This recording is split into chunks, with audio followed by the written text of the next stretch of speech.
झारखंड विधानसभा का यह 5वां सत्र है और ये अंतिम सत्र है विधानसभा चुनाव के पहले। आप देखेंगे जो सत्ता पक्ष के जो विधायक हैं आज वो भी बाहर धरना प्रदर्शन कर रहे थे और निशिकांत दुबे के खिलाफ आवाज़ बुलंद हो रही थी। और यहाँ देखेंगे विपक्ष के तमाम लोग हैं। अनंत ओझा ने क्या कहा वो बाइट आप लोग तमाम लोग सुन रहे हैं। विपक्ष नहीं, लोकतंत्र है। लोकतंत्र में सबको अपनी बातें कहने की आज़ादी है, लेकिन आज अपनी कारगुजारियों को छुपाने के लिए इस प्रकार का सत्ता पक्ष के द्वारा, चूँकि आज सत्ता पक्ष से राज्य की जनता पूछ रही है, वो पूछ रही है कि संथाल पन्ना में जो बदली हुई डेमोग्राफी है उसका जवाब देना होगा। कैसे आदिवासी की संख्या 10% घट गई इसका जवाब देना होगा। किस प्रकार से पाकुड़ के अंदर वहाँ के आदिवासी छात्रावास के छात्रों ने जब बांग्लादेशी घुसपैठ के खिलाफ आवाज़ उठाने की मुहिम ली, उन्होंने प्रोटेस्ट करने का अभियान चलाया, तो इन लोगों ने रात के मध्य रात्रि में असामाजिक तत्वों के साथ और कथित पुलिसकर्मियों के सहयोग से उन छात्रों की आवाज़ को दमित करने का काम हुआ।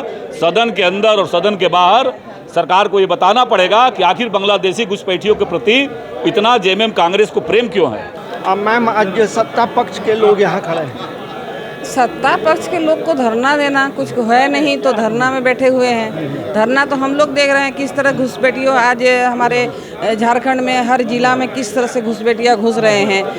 ये आदिवासी का जो माने किस तरह से आदिवासी जो संख्या जो था वो घट रहा है।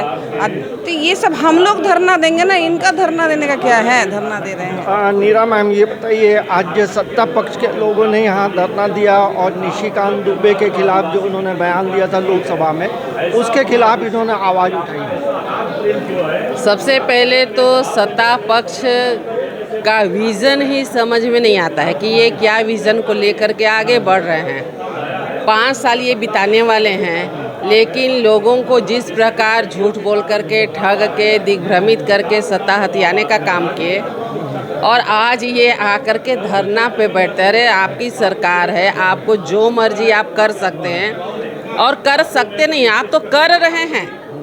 आप यहाँ के मूलवासी झारखंडियों के भावना के साथ खिलवाड़ कर रहे हैं। आप घुसपैठियों को यहाँ स्थापित करके मूलवासियों को विस्थापित कर रहे हैं। तो ये आप लोगों को मिलकर के पूछना चाहिए, तो ये यहाँ धरना देते हैं। कोई भी चीज़ में राजनीति की एक अलग जगह होती है, लेकिन राजनीति के अलावे भी एक मंच में आकर के अगर हमारे राज्य में किसी प्रकार की कोई दिक्कत आ रही है तो इसके लिए मिल के बैठ के बात करनी चाहिए, लेकिन ये एक्सेप्ट करने को ही तैयार नहीं है। पाकुड़ की घटना को देख लीजिए, हर प्रकार आपको नज़र आ जाएगा। आज ये बांग्लादेशियों को यहाँ स्थापित कर रहे हैं, यहाँ के मूलवासी विस्थापित होते चले जा रहे हैं, हमारे आदिवासियों की संख्या निरंतर घट रही है। ये सब पर ये लोग का कुछ बोलना नहीं है। तो कहीं ना कहीं ये सत्ता पक्ष का विज़न कुछ समझ में नहीं आता है।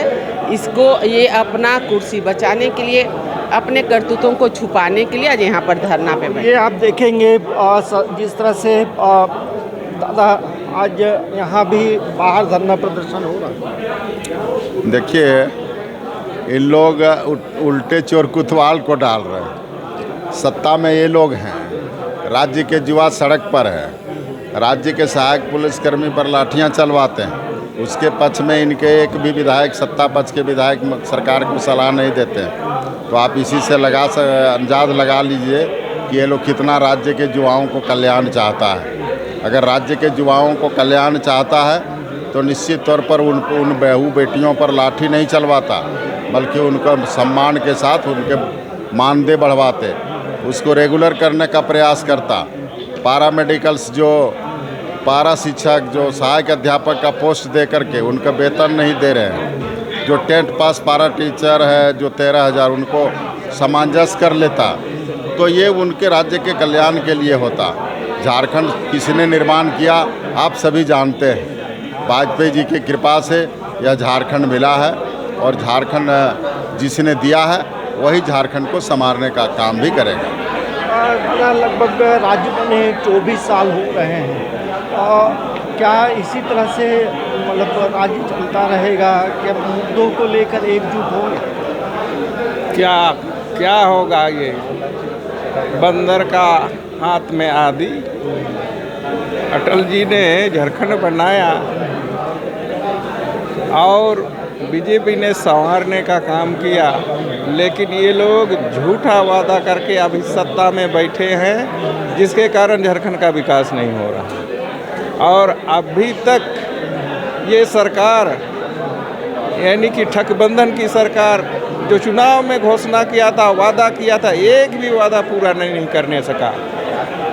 और ये सरकार ठगबंधन की सरकार यानी कि हेमंत सरकार ने कहा था कि ये वादा पूरा नहीं करेंगे तो राजनीति से संन्यास ले लेंगे, और अब उसका चेहरा मोहरा देखने में लग रहा है कि संन्यास लेने का तैयारी में लग गए हैं। बता रहा है कि पूरा साधु का वेश धारण करने वाला है। हमको लगता है कि निकट भविष्य में संन्यास ले लेंगे। देखिए, आंदोलन के अलग अलग रूप होते हैं, लेकिन जाहिर सी बात है ऐसे समय में जो विपक्ष है वो सत्ता पक्ष को लेकर हमलावर है, और ये आरोप लग रहा है कि जो वादे किए गए थे वो वादे पूरे नहीं हुए हैं।